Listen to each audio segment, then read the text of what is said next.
तो आदाब, नमस्कार, एक बार फिर स्वागत है आपका क्राइम हिस्ट्री शो में। मैं आपका होस्ट दानिश। उम्मीद करता हूँ आप सब लोग खैरियत से होंगे, अपना ख्याल रख रहे होंगे, अपनों का ख्याल रख रहे होंगे। आज की कहानी एक ऐसी कहानी कि एक पायलट 17,000 फीट की ऊंचाई पर लगभग 22 मिनट तक प्लेन से बाहर लटका रहा। जी हाँ, बात 10 जून 1999 की है। 10 जून 1990। ब्रिटिश एयरवेज काफ़ी मशहूर एयरलाइंस है। तो ब्रिटिश एयरवेज की एक उड़ान जिसका नंबर 530981, इसको 10 जून की सुबह 8:20 पर एक रूटिंग फ्लाइट थी जिसको बर्मिंघम से मलाला जाना था। स्पेन में एक शहर है मलाला, वहाँ जाना था। बर्मिंघम से उड़ना था और मलाला पहुँचना था। सुबह 8:20 पर फ्लाइट थी। मौसम साफ था और इस फ्लाइट के जो कैप्टन थे वो कैप्टन तिमोथी सांगास्टर। एक नॉलेजेबल पायलट थे, बहुत तजुर्बा था और इन्हें लगभग 11,500 घंटे की लगातार उड़ान का एक्सपीरियंस भी था। तो काफ़ी तजुर्बेकार पायलट थे। जितने ज़्यादा घंटे उड़ान वो भरते हैं उतने ज़्यादा तजुर्बेकार माने जाते हैं। तो वो हवा में काफ़ी रहते थे, तो उसके लिहाज से उनकी काफ़ी प्रमोटेड एक तरीके से पायलट थे। 11,000 घंटे आसमान में रह चुके थे कैप्टन सांगास्टर। और इनके साथ जो इनके को पायलट थे मिस्टर एलिक्स, इनकी भी करीब 7,500 से ज़्यादा के घंटे की उड़ान इन्होंने लगा रखी थी। तो ये दोनों पायलट एक्सपीरियंस थे। इसके अलावा 4 क्रू मेंबर थे और इसके अलावा 81 मेंबर थे। तो कुल मिला के उस ब्रिटिश एयरवेज में 87 लोग मुसाफिर सफ़र कर रहे थे। वक्त के ऊपर ये प्लेन उड़ान भरती है बर्मिंघम से मलाला के लिए। मौसम साफ था। जब प्लेन ने उड़ान भरी तो उस वक्त को पायलट जो होता है वो उसके पास कमान होती है, वो प्लेन वो उड़ा रहा होता है। 13 मिनट बीत जाते हैं। 13 मिनट के बाद ये प्लेन 17,000 फीट की ऊंचाई को छू लेता है। अब भी सब कुछ नॉर्मल चल रहा था। जब 17,000 फीट की ऊंचाई पर होता है उसका जो सीट बेल्ट बांधने का सिग्नल होता है वो बंद हो जाता है। तो अब को पायलट जो प्लेन के मेन कैप्टन होते हैं सांगा, उनके हवाले कर देते हैं। मौसम साफ था, प्लेन सही चल रहा था और इसी के बाद वो जो पायलट थे मेन, वो अपना लेग बेल्ट भी खोल के बैठ जाते हैं। ईजिली हो जाते हैं बहुत इससे, क्योंकि उन्हें तजुर्बा ज़्यादा था। तो वो अपना बेल्ट खोलकर एकदम नॉर्मल तरीके से ईजिली हो जाते हैं।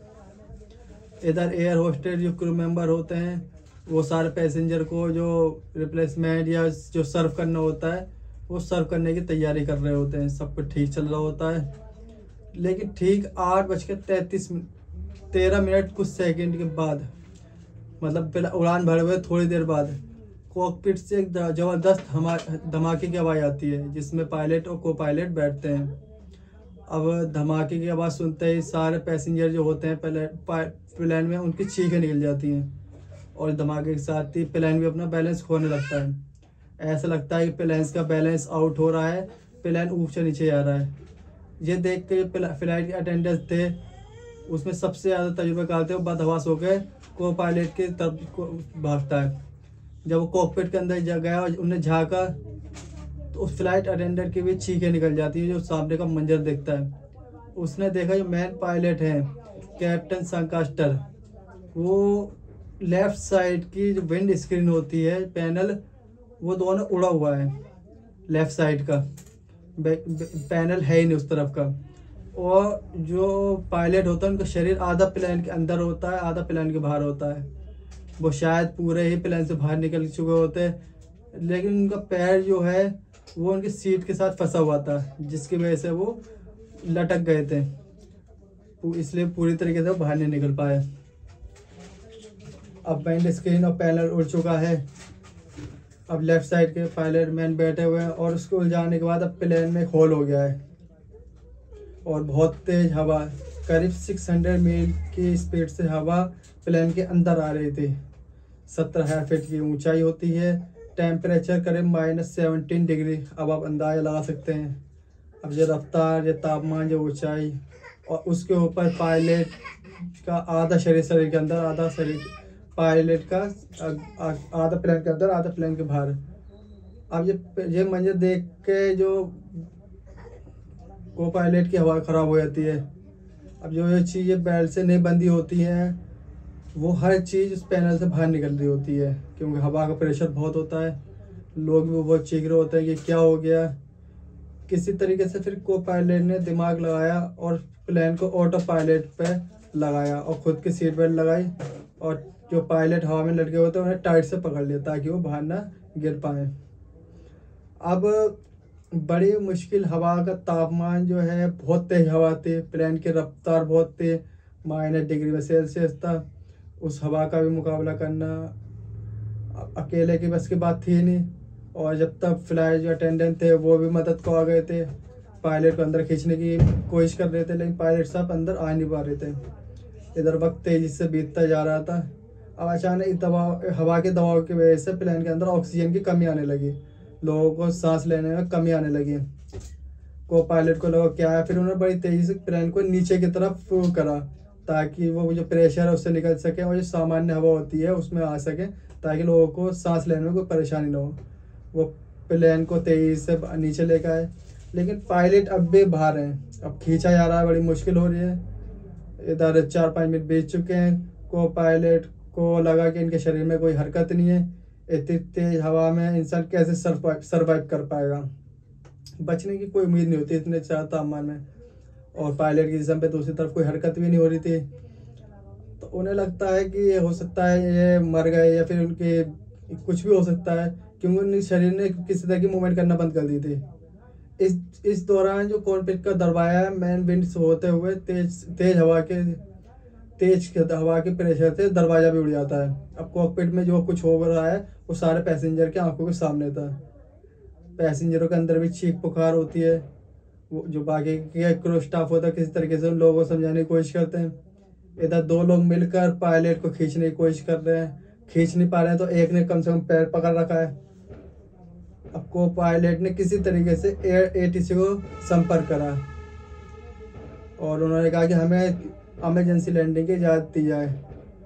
अब एटीसी की जो बात हो रही है, एटीसी तो उनकी बात सुन रहा है, लेकिन एटीसी उन्हें क्या जवाब दे रहा है वो उन्हें समझना नहीं दे रहा था, क्योंकि हवा की नॉइज़ जो होती है बहुत तेज़ थी। उसके चक्कर में उन्हें किसी तरीके की कोई आवाज़ आ नहीं रही थी, क्योंकि हवा सारी बाहर से आ रही थी। प्लेन की स्पीड कम से 600 मील प्रति घंटा, 17,000 फीट की ऊंचाई पे प्लेन, तो उनकी आवाज़ नहीं आ रही थी। अब इसी चक्कर में इमरजेंसी लैंडिंग में भी डिले हो रहा था, क्योंकि समझ नहीं आ रहा था कौन क्या कह रहा है, कौन क्या क्या नहीं कह रहा। वक्त बीतता जाता है, आखिरकार करीब करीब 20 मिनट हो जाते हैं। 20 मिनट के बाद बड़ी मुश्किल से 2 लोगों ने, फाइट अटेंडेंट को पायलट ने, जो पायलट ने बेल्ट पहने होते हैं उसको किसी तरीके से पकड़ के उस विंड स्क्रीन से जो आधे बाहर जुड़ रहे होते हैं पायलट, उन्हें अंदर खींच लेते हैं। जब उन्हें अंदर खींचा तो वो बहुत बुरी तरीके से बेहोश थे, लगभग उनका जो बाहर शरीर था वो जम चुका था। अब उन्हें देखकर ऐसे ही लग रहा था कि इनकी बचने की कोई उम्मीद नहीं है।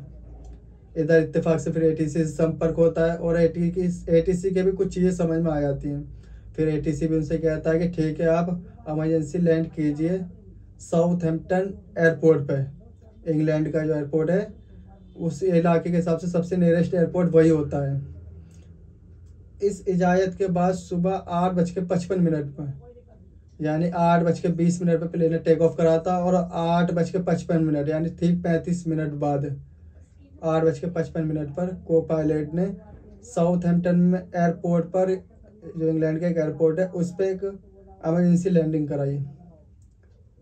तब तक एयरपोर्ट पे भी इमरजेंसी सारी चीज़ें लगभग तैयार थी, और एक बिना विंड स्क्रीन, बिना पैनल के एक प्लेन रनवे पे लैंड करता है। एम्बुलेंस, फायर ब्रिगेड, जो भी वहाँ ज़रूरत की चीज़ होती है सारी मौजूद होती हैं। इससे पहले, सबसे पहले जो मैन पायलट होते हैं उन्हें स्टेशन पर लिटा के ले आते हैं बेहोशी की हालत में। जो को पायलट उन्हें खींचने का कोशिश कर रहे होते हैं, उनका कंधा इंजर्ड हो जाता है, उन्हें भी ले जाता है। 5 पैसेंजर ऐसे होते हैं इस सदमे में आ गए थे सब, देखो इन्हें भी हॉस्पिटल ले जाता है। क्रू मेंबर को भी कुछ चोटें आती हैं, उन्हें भी हॉस्पिटल ले जाता है।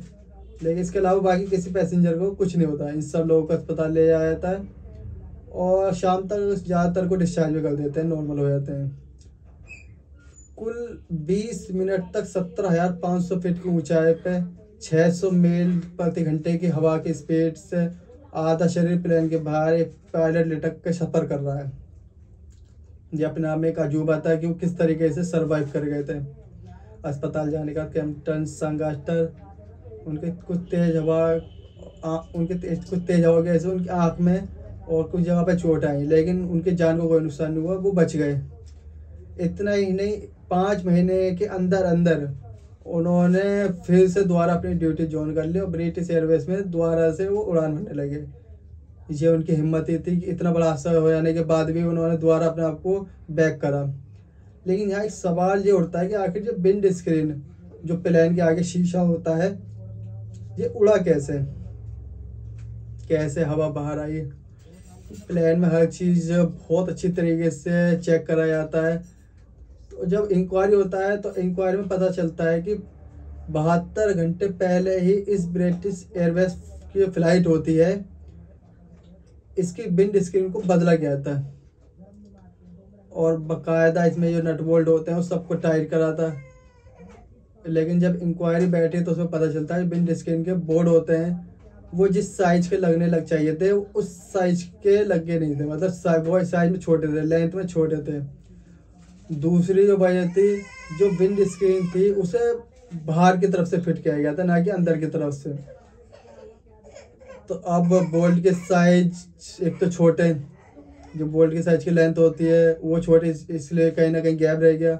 और फिर 600 मील की रफ्तार पकड़ी और 70,000 फीट की ऊंचाई पे पहुंचा प्लेन, तो उस हवाओं के जो दबाव होता है उसे वो बर्दाश्त नहीं कर पाता है।